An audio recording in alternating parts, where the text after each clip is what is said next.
PSDKP ungkap penyelundupan ikan Napoleon dari kapal asing. Polres Kota Mobagu tertibkan peti bahkan petambang protes. Gorontalo alami deflasi tertinggi nasional.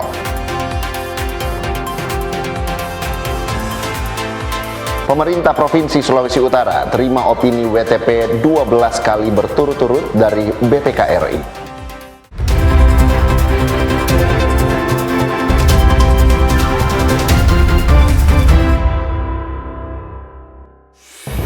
Selamat pagi saudara, kita berjumpa dalam program Kompas Sepekan. Selain 4 berita utama tadi, Anda juga bisa menikmati rangkuman sejumlah informasi menarik dalam sepekan yang dihimpun tim redaksi Kompas TV. Bersama saya Davis Pinontoan. Inilah Kompas Sepekan selengkapnya, hanya di Kompas TV, independen, terpercaya.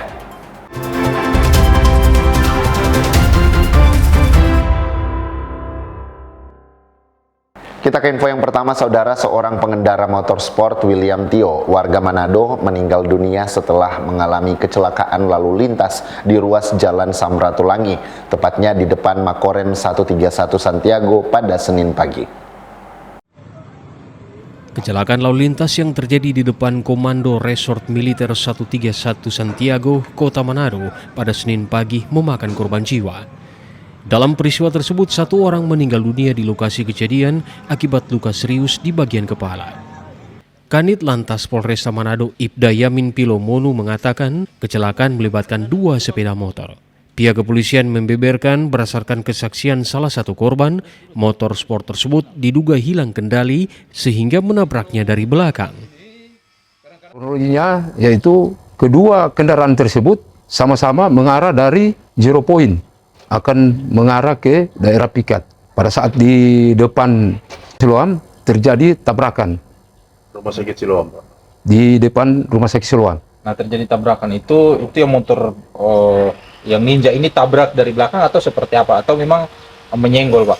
Ya, sesuai dengan kami informasi tadi kami sudah ke TKP juga. Kemudian kami sudah cek korban untuk yang mengalami luka itu kami tanyakan. Pada saat korban yang mengalami luka itu di depan, tiba-tiba tanpa disadari sudah ada kendaraan yang menabrak dari belakang.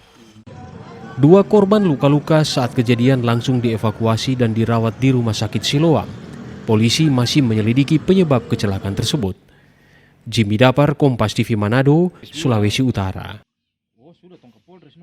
Berita lainnya, ratusan pekerja yang terdiri dari pihak manajemen, karyawan, hingga pemilik lapak atau tenan di Pusat Perbelanjaan IT Center Manado menggelar aksi damai di depan IT Center pada Selasa pagi.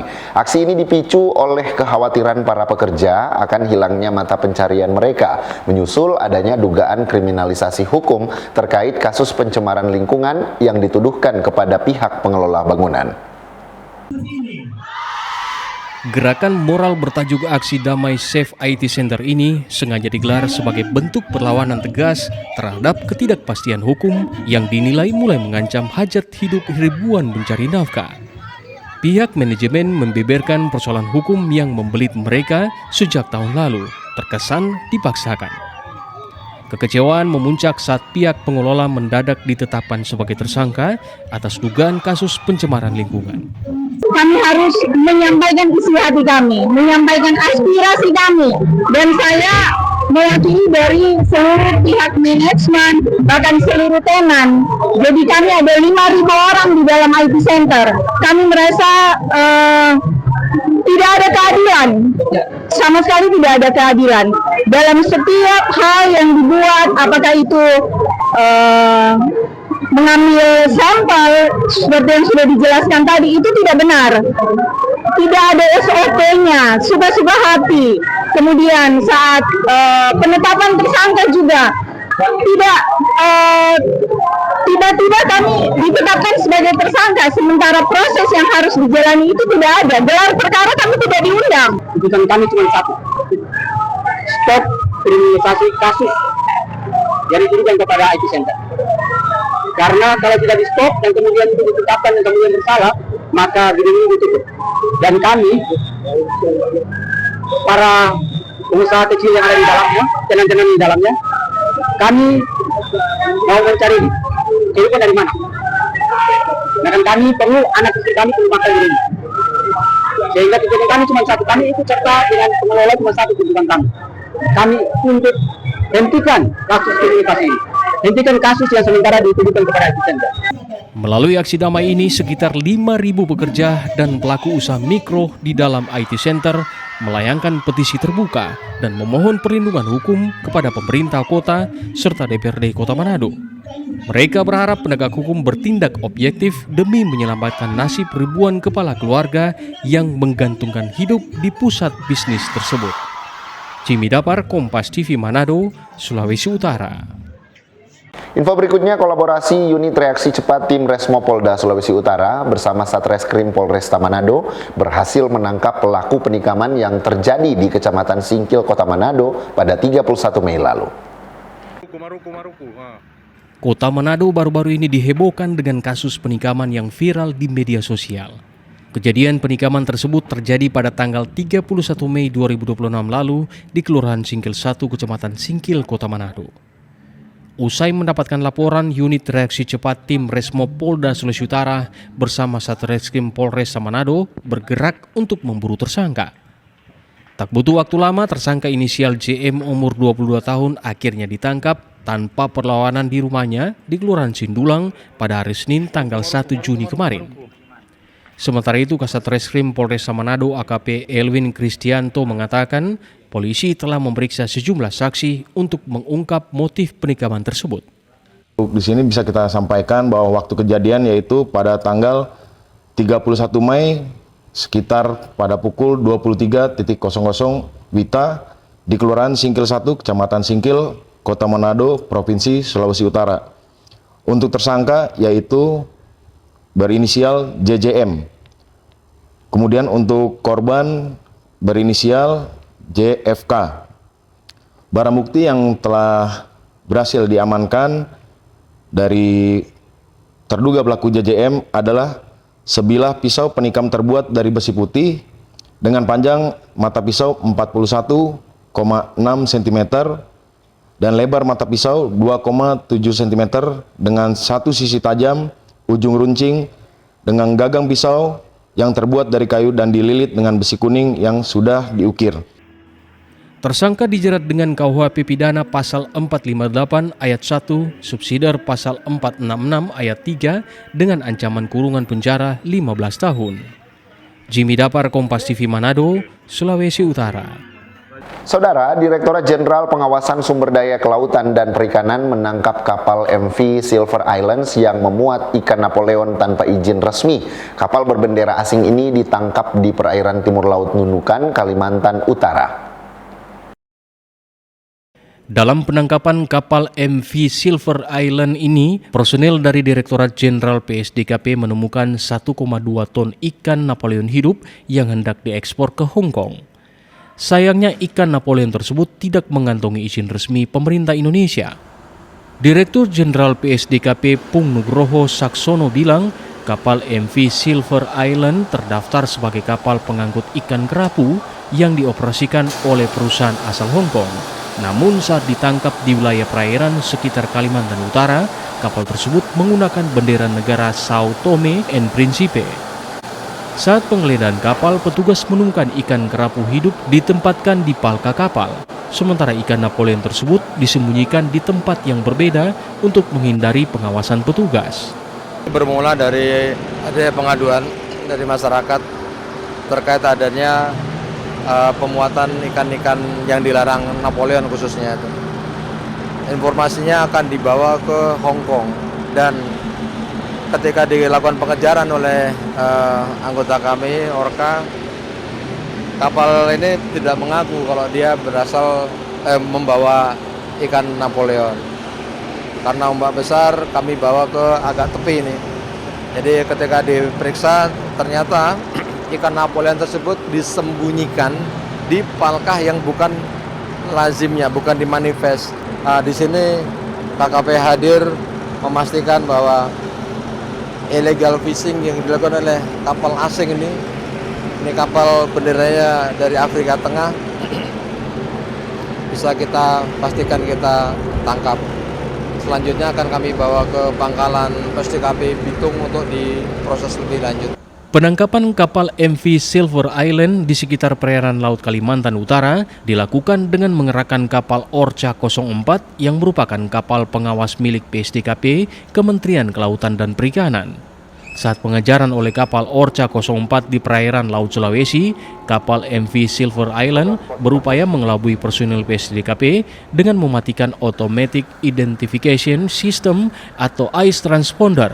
Namun dengan kesigapan kru dan nakoda kapal, pengejaran berhasil dilakukan dan selanjutnya dilakukan penggeledahan. Awal mula yang sudah turun pemeriksaan itu adalah tim RIK 1 dan tim RIK 2, dan yang terakhir sebelum saya turun saya tanyakan kembali ke nakoda dan KKM sambil memperlihatkan gambar daripada ikan yang menjadi target yang kita akan cari.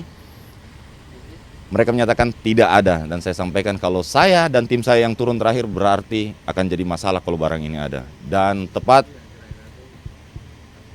yang kita temukan mereka memang sudah menyimpan dengan rapi posisi ikan tersebut. Memang benar tidak ada di dalam palka yang ada di badan kapal yang di tengah, akan tetapi hole untuk masuknya di sebelah starboard kapal atau sebelah kanan lambung kapal.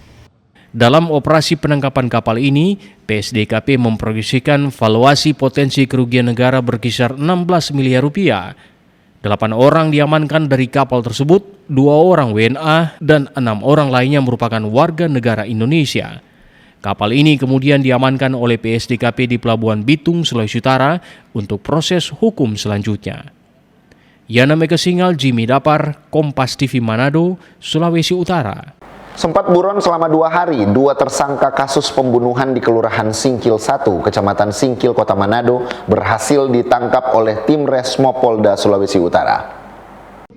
Sempat buron selama 2 hari, 2 orang tersangka dengan inisial KJ dan LT akhirnya ditangkap tim Resmo Polda Sulawesi Utara. Kedua tersangka berhasil ditangkap di rumahnya di Kelurahan Singkil 1, Kecamatan Singkil, Kota Manado pada Selasa sore. Hingga saat ini polisi masih melakukan pemeriksaan terhadap para tersangka dan saksi-saksi untuk mengetahui motif kasus pembunuhan tersebut. Amankan pada hari ini 2 orang yang sebelumnya sempat buron terkait kasus pembunuhan yang terjadi di Cereme pada hari Minggu tanggal 31 kemarin sekitar pukul 23.00. Dan 2 orang ini tadi diamankan anggota WRC Resmo Polda Sulut di Kelurahan Singkil, Kota Manado. Kalau untuk proses hukum selanjutnya, kebetulan karena tersangka yang pertama sudah diserahkan duluan ke Polresta Manado, laporan polisinya juga berada di Polresta Manado, jadi keduanya malam ini kami serahkan ke penyidik Polresta Manado. Akibat kejadian ini, korban inisial WS meninggal dunia akibat mengalami luka tusukan di bagian bahu korban. Tim Liputan Kompas TV Manado, Sulawesi Utara. Saudara, Polres Kota Mobagu tertibkan petibakan petambang protes. Informasinya akan kami hadirkan sesaat lagi. Tetaplah bersama kami.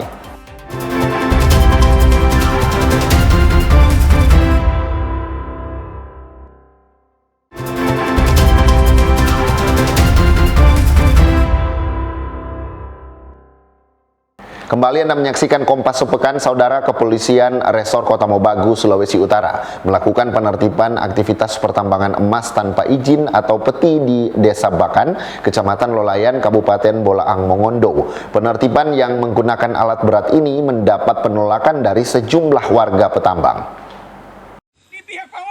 Penertiban aktivitas pertambangan di Desa Bakan, Kecamatan Lolayan ini dilakukan pada Rabu pagi pukul 10.00 WITA oleh petugas dari Polres Kota Mobagu.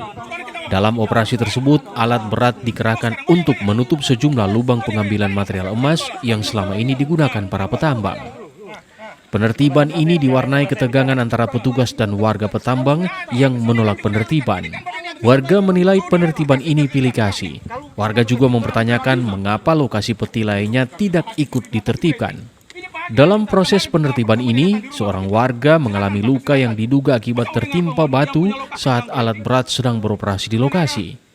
Kepala Bagian Operasi Polres Kota Mobagu AKP Rusdin Sima bilang, penertiban dilakukan selain atas permintaan pemilik lahan bernama Hakim Jamaluddin Ismail. Selain itu, lokasi pertambangan ini berada di kawasan konsesi PT J Resource Bolaang Mongondo dan berpotensi membahayakan keselamatan warga petambang.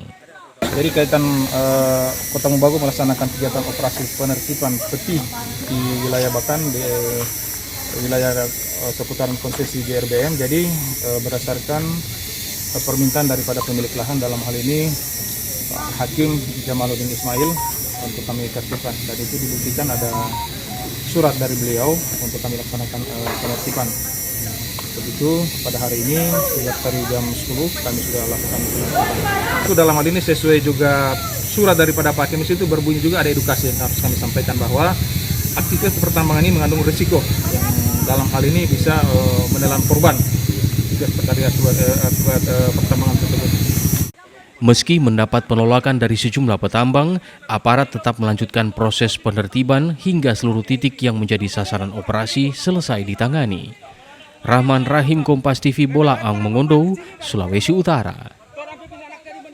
Saudara, operasi pencarian 2 korban hanyut di Sungai Tilamuta, Kabupaten Bualemo resmi ditutup oleh tim SAR gabungan. Dari 2 korban yang dilaporkan hanyut, 1 orang ditemukan meninggal dunia, sementara 1 korban lainnya belum berhasil ditemukan. Operasi pencarian terhadap ayah dan anak yang hanyut di sebuah sungai di Kecamatan Talamuta, Kabupaten Bualemo resmi ditutup Kamis 4 Juni 2026. Kejadian ini bermula pada 25 Mei 2026 saat kedua korban beraktivitas di sekitar sungai untuk mencari barang-barang yang terbawa arus. Namun saat hujan deras mengguyur wilayah tersebut, debit air sungai meningkat dan air bah datang secara tiba-tiba hingga menyeret kedua korban. Tim SAR gabungan yang menerima laporan langsung melakukan pencarian dan menyisir sejak hari pertama kejadian. Dalam prosesnya, 1 korban yang merupakan anak berhasil ditemukan dalam kondisi meninggal dunia. Sementara 1 korban lainnya yang merupakan sang ayah belum berhasil ditemukan hingga hari ke-7 pencarian. Kepala Seksi Operasi dan Siaga Basarnas Gorontalo bilang, pencarian telah dilakukan di lokasi kejadian hingga sejumlah titik yang diperkirakan menjadi jalur hanyut korban, namun hasilnya masih nihil. Ya, berdasarkan laporan yang ditemukan dalam kondisi meninggal dunia adalah anaknya, sementara dalam pencarian waktu itu adalah ayah korban yang meninggal ini. Kemudian radius yang kita sisir, kita cari itu tidak ada tanda-tanda keberadaan korban, sehingga berdasarkan SOP tersebut pada hari ke-7 kami tutup operasi SAR dengan kesimpulan 1 orang ditemukan dalam keadaan meninggal dunia dan 1 orang dinyatakan hilang. Sesuai prosedur operasi pencarian dan pertolongan, operasi SAR resmi ditutup setelah berlangsung selama 7 hari. Fikar Buntuan, Kompas TV, Gorontalo. Info berikutnya, unit reaksi cepat tim Resmo Polda Sulawesi Utara berhasil menangkap pelaku penyekapan dan penikaman di salah satu hotel di Jalan Boulevard Manado pada Selasa malam. Polisi terpaksa menembak kedua kaki pelaku karena mencoba melawan petugas saat hendak ditangkap. Tim unit reaksi cepat Resmob di Reskrimum Polda Sulawesi Utara berhasil mengungkap kasus pengeroyokan dan penikaman yang terjadi di salah satu hotel di kawasan Boulevard Manado pada Selasa malam. Terduga pelaku utama seorang lelaki berinisial AP umur 27 tahun yang merupakan warga kota Manado kini telah diamankan di Polda Sulut. Kasubdit Jatanras Kompol Ari Prakoso dalam keterangannya kepada media mengatakan, kejadian ini bermula pada praktek prostitusi online. Ada seorang pria yang memesan jasa wanita melalui aplikasi tersebut merasa kecewa karena wajah wanita yang ada tidak sesuai dengan foto di profil. Saat pria tersebut mencoba membatalkan pesanan, pihak penyedia jasa tidak terima. Pria tersebut pun langsung dikeroyok oleh pelaku AP dan kawan-kawannya. Pelaku AP berhasil diringkus bersama barang bukti sebilah senjata tajam yang digunakan untuk menyerang petugas. Polisi terpaksa melakukan tindakan tegas terukur karena pelaku mencoba melawan dan melarikan diri saat ditangkap. Selain terduga pelaku penikaman, polisi juga turut mengamankan sejumlah wanita dan pria yang terlibat dalam jaringan prostitusi online tersebut untuk diserahkan ke Direktorat PPA dan PPO Polda Sulut guna pemeriksaan lebih lanjut. Sementara itu tersangka AP kini ditahan di Ditreskrimum Polda Sulut. Terima kasih sebelumnya kami dari jajaran Jatanras Polda Sulut mendapatkan informasi tadi malam terkait kasus pengeroyokan ataupun ada indikasi juga penyekapan. Awal mula dari salah satu aplikasi hijau micet yang digunakan oleh salah satu pelanggan ketika sampai pada target dengan fotonya yang tidak sesuai, mereka tidak bisa di-cancel. Begitu mereka cancel, langsung dianiaya oleh beberapa kelompok AP dan kawan-kawan. Sempat juga tersangka utama AP melakukan perlawanan terhadap anggota dengan menggunakan sajam. Oleh karena itu sajam ini kita amankan sebagai barang bukti. Untuk selanjutnya kita akan proses penyelidikan lebih lanjut. Kita akan kembangkan lagi untuk indikasi. Ditambahkannya juga bahwa tersangka AP merupakan seorang residivis yang kerap keluar masuk penjara karena berbagai tindakan kriminal. Jimmy Dapar, Kompas TV Manado, Sulawesi Utara. Sementara itu, Polresta Manado berhasil mengungkap 7 kasus narkotika dan peredaran obat keras selama Mei 2026. Ribuan butir obat keras ilegal dan belasan gram sabu beserta pengedar ikut diamankan. Dalam konferensi pers yang digelar pada Rabu, Kapolres Manado Kombes Pol Irham Halid menyampaikan dari 7 kasus yang diungkap, 5 diantaranya merupakan kasus sabu dan 2 kasus peredaran obat keras triexpenidil tanpa izin. Polisi menyita total sebanyak 21 paket sabu seberat 19 gram dan 3.450 butir triexpenidil. Selain itu, sejumlah tersangka juga telah diamankan untuk proses hukum lebih lanjut. Ditekankan juga bahwa saat ini pihaknya secara rutin melakukan sosialisasi dan himbauan kepada anak-anak di tingkat SMP, SMA maupun perguruan tinggi untuk menghindari penggunaan barang haram tersebut. Upaya yang kita lakukan tadi dalam hal preventif pencegahannya, memberikan edukasi kepada masyarakat sampai bahkan kepada usia dini yang berada di sekolah-sekolah SMP kami masuki, SMA kita masuki. Memberikan edukasi, sosialisasi, ini loh bahaya penyalahgunaan narkoba. Menjaga supaya jangan sampai mereka terpengaruh, menjaga supaya jangan sampai mereka menjadi penyalahguna narkoba, atau memberanikan diri mereka untuk mereka berani mengatakan atau menolak terhadap narkoba. Polresta Manado menegaskan akan terus memperkuat pemberantasan narkoba dan mengajak masyarakat berperan aktif memutus mata rantai peredaran barang terlarang di Kota Manado. Tim Liputan Kompas TV Manado, Sulawesi Utara. Kapolda Sulawesi Utara Irjen Pol Royke Langi menegaskan bahwa kasus yang menyeret sejumlah petinggi Sinode Gemim hingga saat ini terus berproses. Kapolda menghimbau kepada masyarakat untuk jangan mudah terprovokasi. Saya ingatkan ada oknum-oknum yang Kepala Kepolisian Daerah Sulawesi Utara Irjen Pol Royke Langi menegaskan bahwa penanganan kasus dugaan tindak pidana yang menyeret oknum di struktur kepengurusan Sinode Gemim Masehi Injili di Minahasa terus berjalan sesuai prosedur hukum yang berlaku. Pihak kepolisian juga menghimbau masyarakat dan jemaat untuk tetap tenang serta tidak terpengaruh oleh isu-isu provokatif yang beredar di media sosial.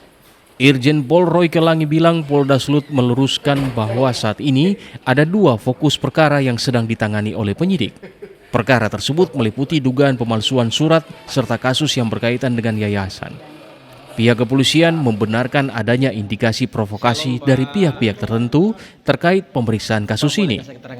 Menanggapi hal tersebut, Polda Sulut memastikan akan mengambil langkah hukum terhadap oknum yang sengaja memperkeruh suasana. saya ingatkan ada oknum-oknum yang sengaja memprovokasi. Saya ingatkan jangan. Saya mengajak semua para jemaat Gemim, ayo kita bersama-sama melakukan proses hukum dengan bermartabat. Ya, sekali lagi ini proses hukum. Kita harus hormati dan bukan masalah Gemimnya, ini masalah oknumnya. Saya rasa kita sepakat kalau oknum-oknum ini kita harus bersihkan. Ya, betul, Pak. Untuk itu kepada para jemaat, kalau ada informasi silakan berikan ini. Ya, sekali lagi saya ingatkan jangan ada provokasi. Ini proses hukum harus dihormati. Kapolda juga menegaskan bahwa pemeriksaan yang dilakukan Polda Sulut merupakan murni penindakan hukum. Jimmy Dapar, Kompas TV Manado, Sulawesi Utara. Saudara, Gorontalo alami deflasi tertinggi nasional. Informasinya akan kami hadirkan sesaat lagi. Tetaplah bersama kami.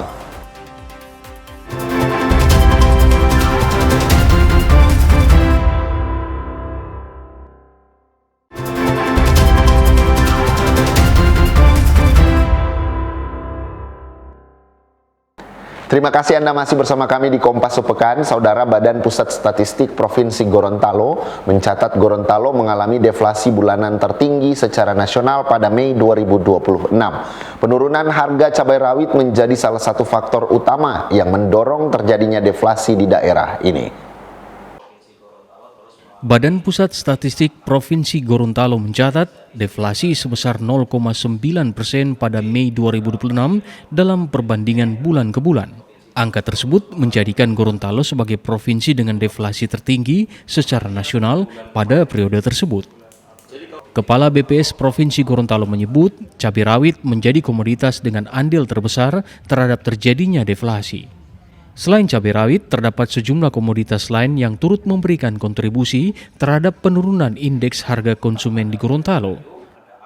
Provinsi Gorontalo mengalami deflasi sebesar 0,96%. Nah, deflasi artinya terjadi penurunan harga sebagian besar barang dan jasa yang dikonsumsi oleh masyarakat di Provinsi Gorontalo di bulan Mei dibandingkan dengan bulan April 2026. Sebagian besar. Kenapa saya katakan sebagian besar? Karena ada yang naik juga gitu ya. Tapi barang-barang yang mengalami penurunan itu lebih banyak atau lebih besar dibandingkan dengan barang-barang atau komoditas yang mengalami kenaikan harga.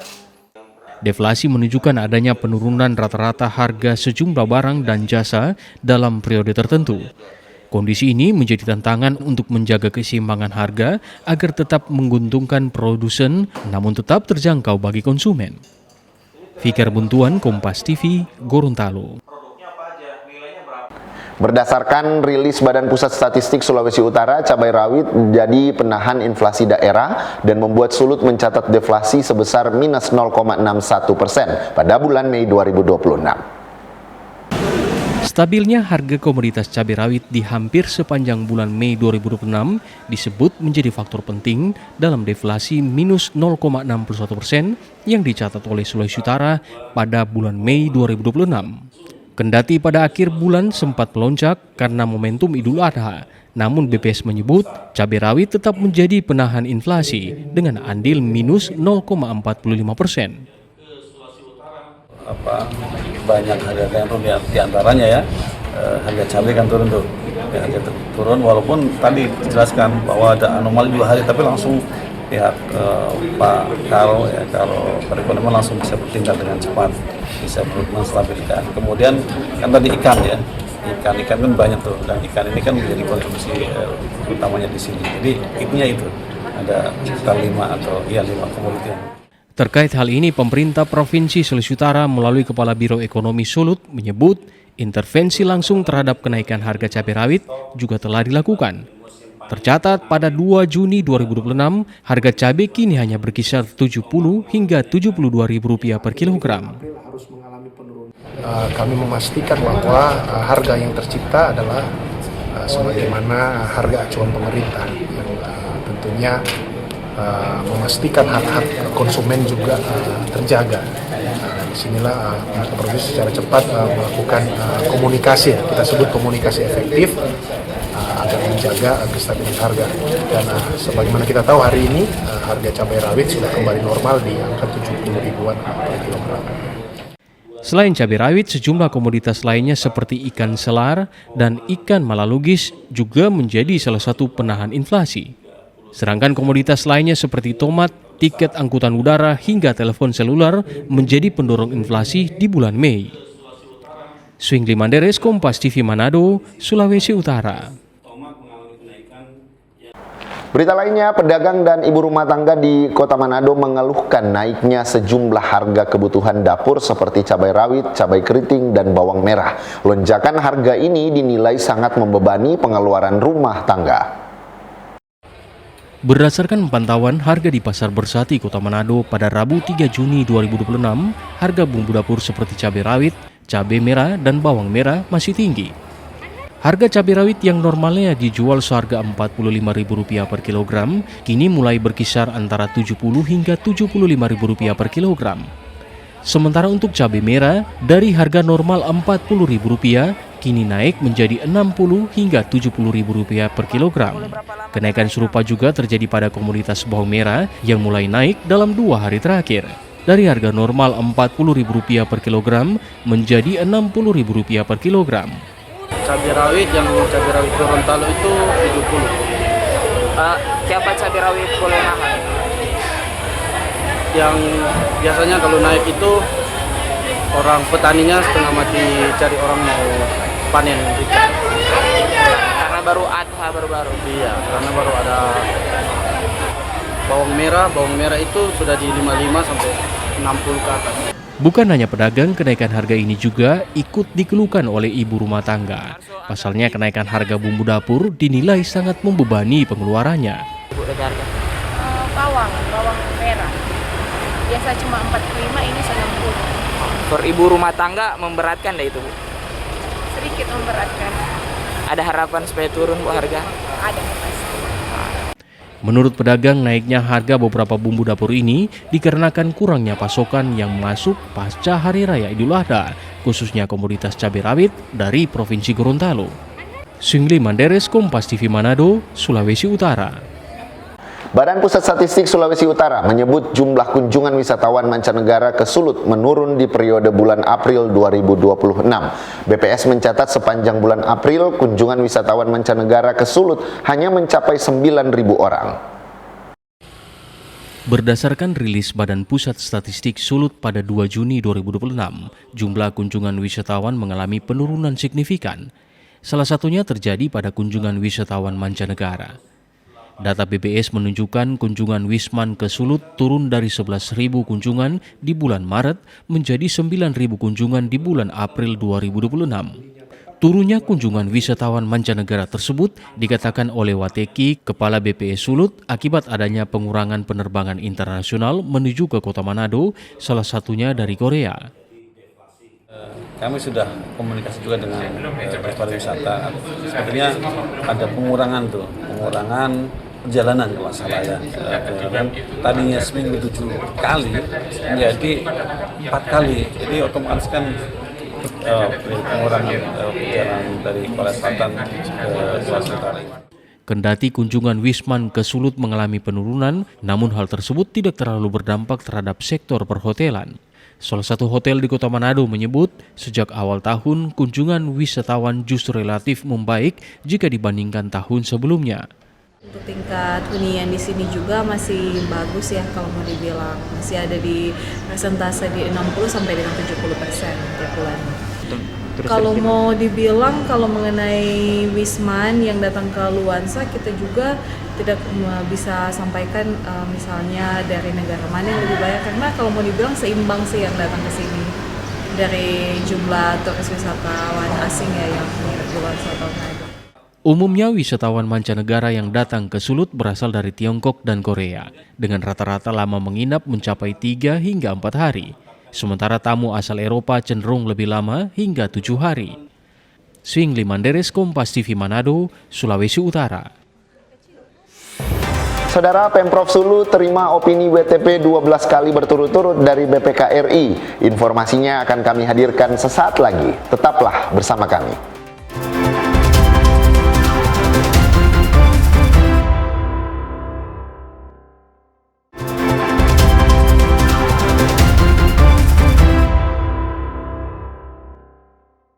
Terima kasih Anda masih bersama kami di Kompas Sepekan. Kabupaten kota di Sulawesi Utara menerima opini wajar tanpa pengecualian dari BPK pada penyerahan laporan keuangan daerah tahun anggaran 2025. Bagi sejumlah kepala daerah, pencapaian WTP tersebut menunjukkan transparansi dan komitmen pengelolaan keuangan yang baik dan bertanggung jawab.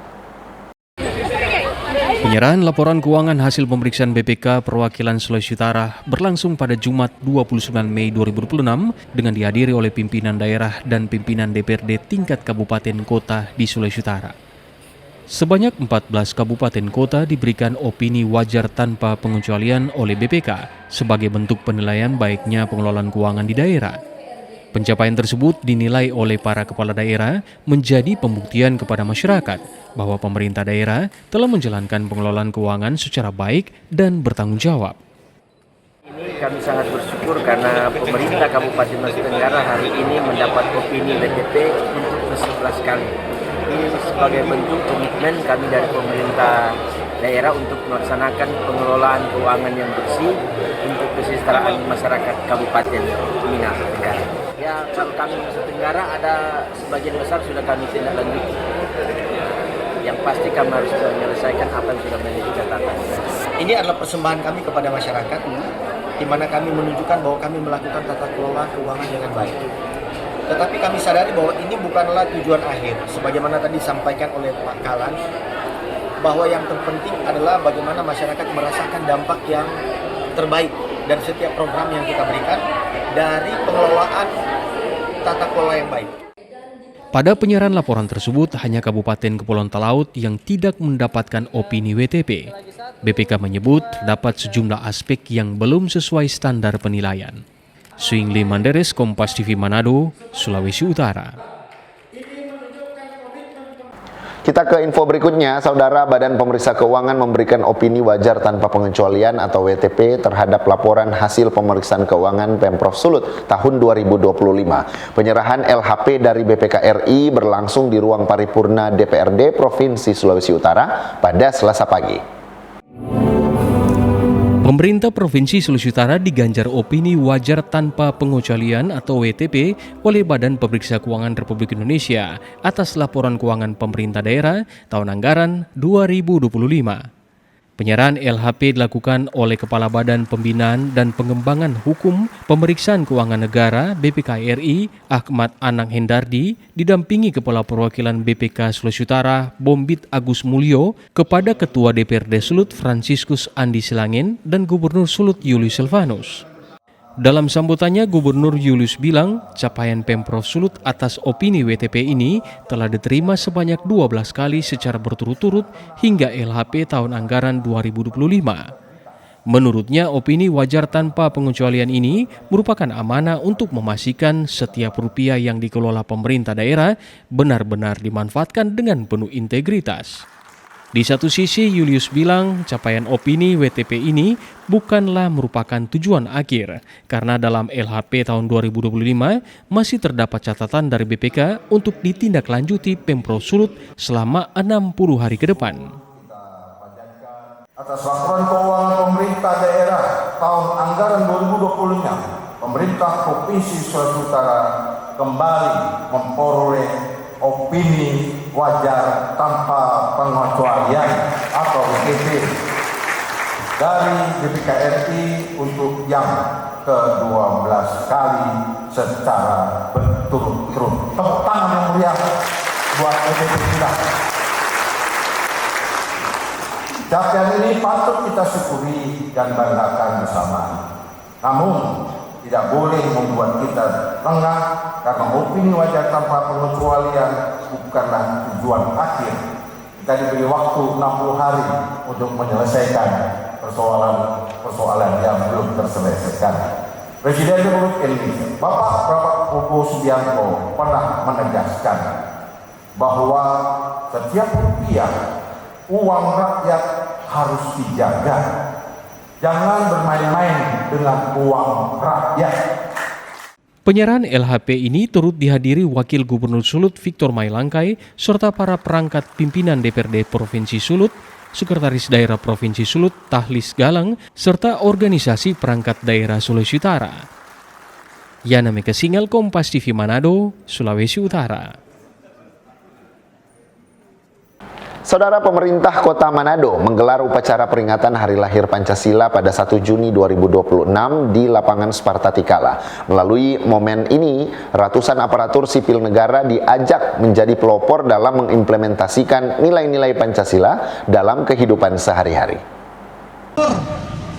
Upacara peringatan Hari Lahir Pancasila di lingkungan pemerintah Kota Manado dimulai pukul 7.30 WITA dan diikuti ratusan aparatur sipil negara serta unsur Forkopimda.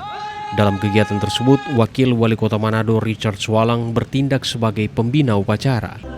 Dalam amanatnya, ia menegaskan bahwa ASN harus menjadi teladan bagi masyarakat dalam mengamalkan nilai-nilai luhur yang terkandung dalam Pancasila.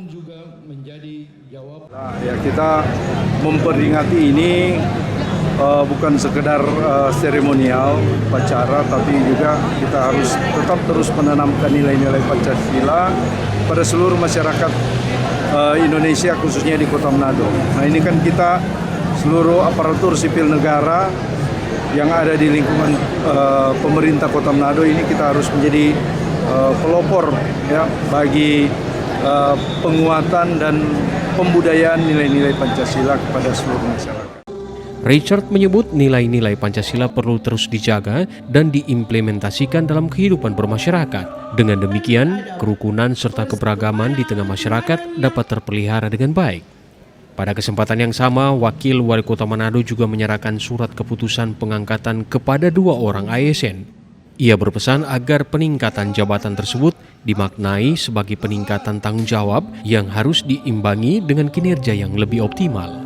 Singli Manderes, Kompas TV Manado, Sulawesi Utara. Berita lainnya, pemerintah Kabupaten Minahasa menggelar upacara peringatan Hari Lahir Pancasila tahun 2026 pada Senin pagi. Upacara tersebut dipusatkan di lapangan God Bless Tondano, dihadiri Bupati Minahasa, Robi Dondokambe, Wakil Bupati Minahasa, Farda Sarundayang, jajaran Forkopimda, serta jajaran pejabat Pemkab Minahasa. Bersatu, berdaulat. Upacara peringatan Hari Lahir Pancasila di Minahasa dimulai sekitar pukul 8.30 waktu Indonesia Tengah. Para ASN dan peserta upacara begitu antusias mengikuti upacara pada peringatan Hari Lahir Pancasila kali ini. Bupati Minahasa Robi Dondokambe bertindak sebagai inspektur upacara sekaligus menyampaikan amanat Kepala Badan Pembinaan Ideologi Pancasila Republik Indonesia sebagai refleksi untuk memastikan api Pancasila tetap menyala. Tema yang diusung dalam upacara ini yakni Pancasila Bersatu sebagai fondasi kedamaian dunia. Hadir pula Dandim Minahasa 1302, Kapolres Minahasa, pimpinan DPRD dan anggota DPRD, jajaran SKPD dan camat se-Minahasa serta aparatur sipil negara. Usai upacara kepada wartawan, Bupati bilang, masyarakat memiliki tanggung jawab konstitusional dalam perdamaian dan keadilan yang perlu diimplementasikan khususnya bagi generasi muda. Ini ada hubungannya semua, Hari Sumpah Pemuda, kan ada benang merahnya sampai ada ini hari ulang tahun lahirnya Pancasila. Jadi ini tahun berapa dia cetus itu kan, yang tadinya masih banyak sekali pendapat. Nah ini kan sudah kemarin si Presiden Jokowi dia sudah tetapkan bahwa 1 Juni itu hari lahirnya Pancasila. Ya, tentunya dengan harapan generasi manapun termasuk pemuda menjadi bagian dari ideologi kita yang sudah kita sepakati. Di kesempatan itu Bupati Robi Dondokambe juga menyerahkan SK pensiun dan SK kenaikan pangkat kepada sejumlah ASN. Momen Hari Lahir Pancasila juga dimaknai dengan penandatanganan deklarasi komitmen bersama penyelenggaraan sistem penerimaan murid baru atau SPMB tahun ajaran 2026-2027. Momen Hari Lahir Pancasila ini diharapkan dapat meningkatkan mutu dan semangat nasionalisme. Tim Liputan Kompas TV, Minahasa. Pemerintah Provinsi Sulawesi Utara menggelar upacara bendera memperingati Hari Lahir Pancasila pada Senin pagi. Upacara dihadiri Gubernur Julius Selvanus sekaligus menjadi inspektur upacara. Gubernur Sulawesi Utara Julius Selvanus bertindak sebagai inspektur upacara di peringatan Hari Lahir Pancasila tahun 2026 di halaman kantor Gubernur Sulawesi Utara. Nampak hadir juga Wakil Gubernur Victor Mailangkai, Forkopimda, Kepala SKPD, serta aparatur sipil negara Pemprov Sulut. Gubernur saat membacakan amanat dari Kepala Badan Pembinaan Ideologi Pancasila Republik Indonesia mengatakan peringatan Hari Lahir Pancasila bukan hanya seremonial tahunan, melainkan menjadi momen refleksi untuk memastikan api Pancasila tetap menyala dalam setiap insan Indonesia. Tema yang diusung dalam peringatan Hari Lahir Pancasila tahun ini yaitu Pancasila Pemersatu Bangsa, Fondasi Perdamaian Dunia. Ini adalah sebuah pernyataan tegas bahwa nilai-nilai luhur Pancasila tidak hanya relevan menjaga keutuhan bangsa Indonesia, namun menjadi jawaban terciptanya perdamaian dunia yang abadi. Baru saja kita selesai melaksanakan upacara Hari Lahir Pancasila, ya, dan ini serentak. Saya tadi membacakan pidatonya Ketua Badan Pembinaan Pancasila, Ideologi Pancasila, ya, dan tentunya kita ketahui bahwa 1 Juni itu adalah momen yang paling berharga di mana Bapak Insinyur Soekarno saat itu mendeklarasikan di pidatonya yang pertama di depan BPUPKI, ya, bahwa teks Pancasila ini adalah sebagai dasar falsafah negara Republik Indonesia. Itu disampaikan kemudian di 1 Juni dan di 17 Agustus itu disampaikan, ya. Di momen peringatan Hari Lahir Pancasila kali ini, pemerintah juga mengajak seluruh elemen bangsa, terutama generasi muda, untuk menjadikan Pancasila sebagai ideologi yang selalu hidup. Jimmy Dapar, Kompas TV Manado, Sulawesi Utara. Saudara, informasi Dinas Kesehatan Provinsi Gorontalo mencatat jumlah kasus HIV/AIDS di Gorontalo telah mencapai 1.538 kasus. Informasinya akan kami hadirkan sesaat lagi. Tetaplah bersama kami.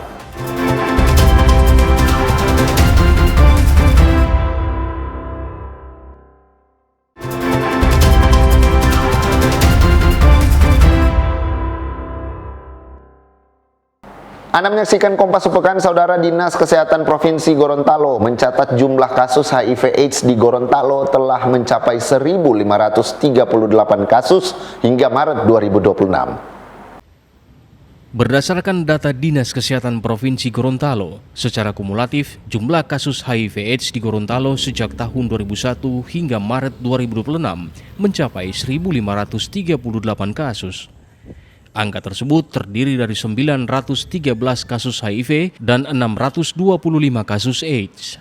Dinas Kesehatan menyebut temuan kasus didominasi pada kelompok lelaki seks dengan lelaki atau LSL berdasarkan hasil penjangkauan yang dilakukan petugas. Data terkini yang dirilis oleh Dinas Kesehatan Provinsi Gorontalo per Maret 2026 itu total akumulasi kasus dari 2001 sampai Maret 2026 itu ada di angka 1.538 di data. Nah, itulah kenapa angka LSL yang banyak, karena ada petugasnya. Jadi bukan berarti angka lain tidak ada, karena memang tidak ada petugasnya. Yang sekarang direkrut oleh Dinas Kesehatan itu adalah petugas penjangkau LSL dan waria. Dari total kasus yang tercatat, sebanyak 510 orang dilaporkan meninggal dunia. Sementara kasus yang tercatat pindah keluar daerah dan 53 kasus masuk kategori lost contact atau tidak lagi dapat dihubungi.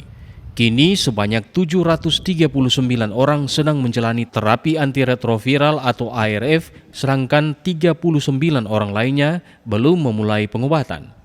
Dinas Kesehatan juga menyediakan layanan deteksi HIV secara gratis di puskesmas melalui pemeriksaan bertahap menggunakan alat tes khusus. Masyarakat dihimbau untuk tidak takut melakukan pemeriksaan karena privasi dan identitas pasien dijamin serta dilindungi oleh petugas kesehatan.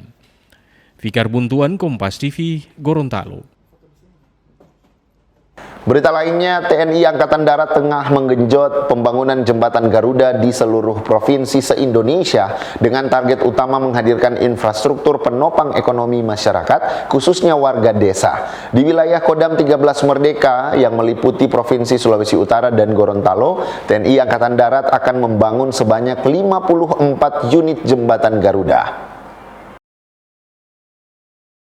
Kodam 13 Merdeka terus menggenjot pembangunan jembatan Garuda di 2 provinsi yakni Sulawesi Utara dan Gorontalo.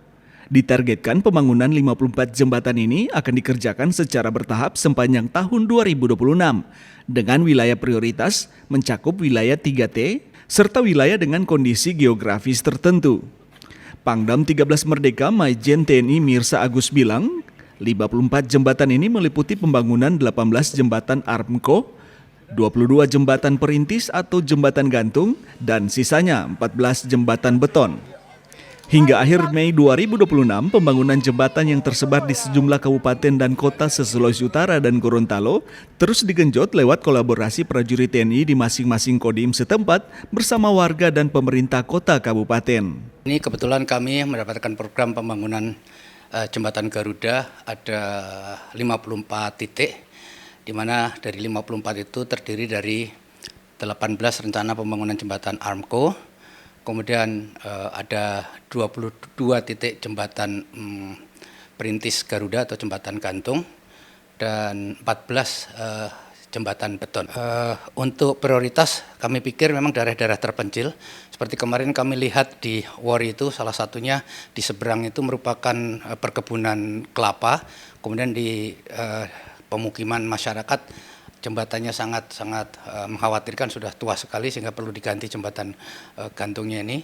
Jadi prioritas memang sangat terpencil. Saya selaku Panglima Kodam 13 Merdeka pertama mengucapkan terima kasih kepada Presiden Republik Indonesia Bapak Prabowo Subianto.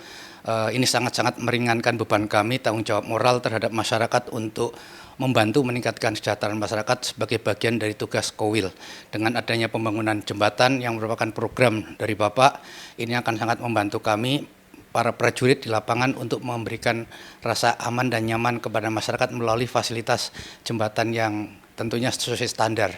Kodam 13 Merdeka juga terus melakukan pengawasan dan evaluasi melalui Korem 131 Santiago di Sulawesi Utara dan Korem 133 Nani Wartabone di Gorontalo. Salah satu warga desa Talawan Banti Kabupaten Minahasa Utara, Diana Kunondo, mengaku bersyukur pembangunan jembatan gantung oleh TNI AD telah memulihkan akses warga setelah jembatan di desanya rusak pasca diterjang banjir beberapa waktu yang lalu. Kami bersyukur karena sudah dibangun jembatan ini, bersyukur kepada Tuhan Yang Maha Esa dan juga kepada TNI yang sudah membangun jembatan untuk kami beraktivitas dari kampung ke kebun untuk bekerja. Sebelumnya waktu belum ada jembatan, Ibu lewat mana? Kalau belum ada jembatan pakai rakit. Oh, pakai rakit ya. Jadi kalau lagi air tinggi nggak bisa lewat. Oke. Nah, sekarang dengan ada jembatan manfaatnya jadi lebih mudah ya, Bu? Lebih mudah untuk menyeberang. Pembangunan jembatan oleh Kodam 13 Merdeka diharapkan bisa membuka konektivitas di wilayah yang selama ini terbatas dan terkendala kondisi geografis, serta dapat meningkatkan perekonomian masyarakat setempat. Yenemi Kesingal, Swingli Manderes, Kompas TV Manado, Sulawesi Utara. Kodim 1302 Minahasa, Sulawesi Utara melaksanakan aksi pembersihan Danau Tondano dari gulma eceng gondok. Aksi karya bakti ini digelar untuk mendukung pariwisata sekaligus menjaga ekosistem danau kebanggaan warga Minahasa. Karya bakti angkat gulma eceng gondok di Danau Tondano dipimpin langsung Dandim 1302 Minahasa, Letkol Infanteri Bonaventura Ageng bersama prajurit TNI, Persit Kodim 1302 serta dibantu warga sekitar danau. Mereka bahu-membahu mengangkat tumpukan eceng gondok yang menutupi permukaan Danau Tondano, tepatnya di kawasan pesisir Desa Tonsari. Aksi karya bakti kali ini, Kodim 1302 menggunakan 4 unit kapal ponton bantuan Presiden Prabowo. Kapal ponton ini sangat praktis dan efektif mengangkat gulma eceng gondok karena telah dimodifikasi khusus untuk menarik eceng gondok dari permukaan danau. Gulma eceng gondok selanjutnya diangkut dan dikeluarkan dari ponton ke darat. Dandim 1302 Minahasa Letkol Infanteri Bonaventura Ageng bilang, aksi ini rutin dilaksanakan dan sudah berlangsung sejak tahun 2025 bersama pemerintah Kabupaten Minahasa. Ini adalah wujud nyata kepedulian TNI Angkatan Darat terhadap lingkungan dan dukungan terhadap sektor pariwisata.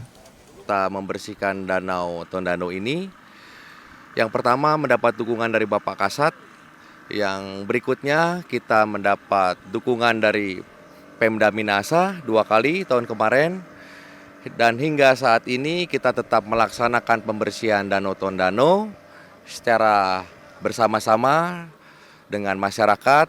Dan pada hari ini kita sangat bersyukur kita didukung oleh YONTP 916 BS.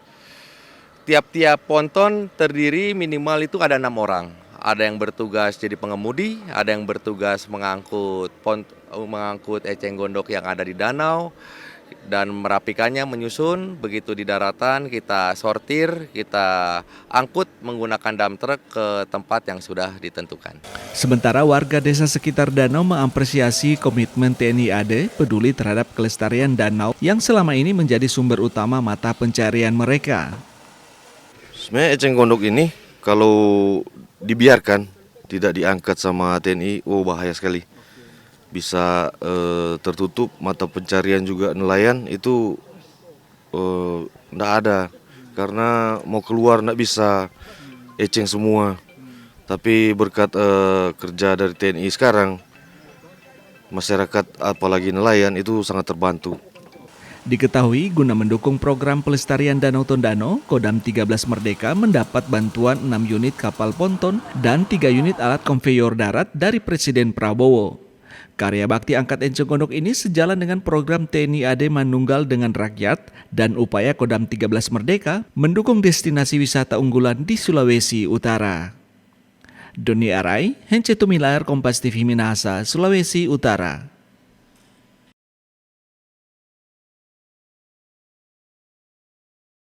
Kita ke berita lainnya, Saudara. Dinas Kelautan dan Perikanan Provinsi Gorontalo terus melakukan monitoring terumbu karang dan padang lamun di kawasan konservasi perairan Teluk Gorontalo. Pemantauan ini dilakukan untuk memastikan kondisi ekosistem laut tetap terjaga dan berkelanjutan. Monitoring terumbu karang dan padang lamun kembali dilakukan di sejumlah kawasan konservasi perairan Teluk Gorontalo. Pemantauan ini dilaksanakan secara berkala dalam periode bulanan untuk memastikan kondisi ekosistem laut tetap terjaga. Dalam kegiatan ini, tim memfokuskan pengamatan pada kondisi terumbu karang dan padang lamun yang menjadi bagian penting dari kawasan konservasi. Sejumlah titik monitoring menjadi sasaran, termasuk kawasan perairan Bilihu Timur yang telah ditetapkan sebagai salah satu kawasan konservasi. Kepala Dinas Kelautan dan Perikanan Provinsi Gorontalo bilang, hasil monitoring di sejumlah wilayah menunjukkan kondisi ekosistem yang cenderung membaik. Kawasan konservasi Teluk Gorontalo ini adalah aktivitas rutin dari Dinas Kelautan Perikanan untuk memastikan kondisi ekosistem perairan, khususnya terumbu karang, padang lamun, itu dalam kondisi baik. Karena telah ditetapkan sebagai kawasan konservasi, maka tentu saja semua tata kelolanya mengikuti kaidah-kaidah kawasan konservasi. Jadi aktivitas monitoring, evaluasi kondisi ekosistem perairan di Teluk atau di kawasan konservasi ini kita lakukan secara periodik. Dinas Kelautan dan Perikanan juga mengingatkan masyarakat agar menjaga ekosistem laut dan tidak melakukan aktivitas yang dapat merusak terumbu karang. Penggunaan bom ikan dan cara penangkapan ikan yang merusak lainnya diingatkan dapat mengancam kelangsungan ekosistem perairan di Gorontalo. Fikar Buntuan, Kompas TV, Gorontalo. Saudara, sistem penerimaan murid baru atau SPMB di Kota Gorontalo kembali dibuka dengan menggunakan sistem pendaftaran secara daring. Proses ini dilakukan untuk memudahkan akses masyarakat dalam mendaftarkan anak ke jenjang sekolah dasar dan sekolah menengah pertama. Dinas Pendidikan dan Kebudayaan Kota Gorontalo mulai menyiapkan pelaksanaan sistem penerimaan murid baru atau SPMB tahun ajaran 2026. Proses pendaftaran untuk tingkat sekolah dasar dan sekolah menengah pertama dilakukan secara daring melalui website yang telah disediakan. Program ini juga melibatkan kolaborasi dengan sejumlah instansi untuk mensinkronisasikan data calon peserta didik. Di tahun ini penerimaan murid baru dilakukan melalui 4 jalur utama, yaitu domisili, afirmasi, mutasi, dan prestasi. Khusus untuk jenjang SMP, jalur prestasi menjadi salah satu opsi bagi calon peserta didik yang memiliki capaian akademik maupun non-akademik. Kepala Dinas Pendidikan dan Kebudayaan Kota Gorontalo bilang, sistem daring ini diupayakan untuk mempermudah proses pendaftaran dan memperluas akses layanan pendidikan bagi masyarakat. Ini kan baru launching tadi. Maka mulai hari ini kita sudah selama kurang lebih sebulan ke depan kita akan membuka pendaftaran dari mana saja, nggak harus ke sekolah. Ini juga saya sampaikan kepada masyarakat, orang tua yang menyekolahkan anak nggak harus datang ke sekolah jauh-jauh, tidak. Mendaftar dari mana saja silahkan, itu online, itu sudah ada linknya, bisa kunjungi websitenya Dinas Pendidikan. Nah, tetapi kalau memang butuh bantuan, kita sudah mewajibkan semua sekolah bantu. Iya, jadi program ini sebenarnya untuk memberi kemudahan untuk menekan angka tidak sekolah.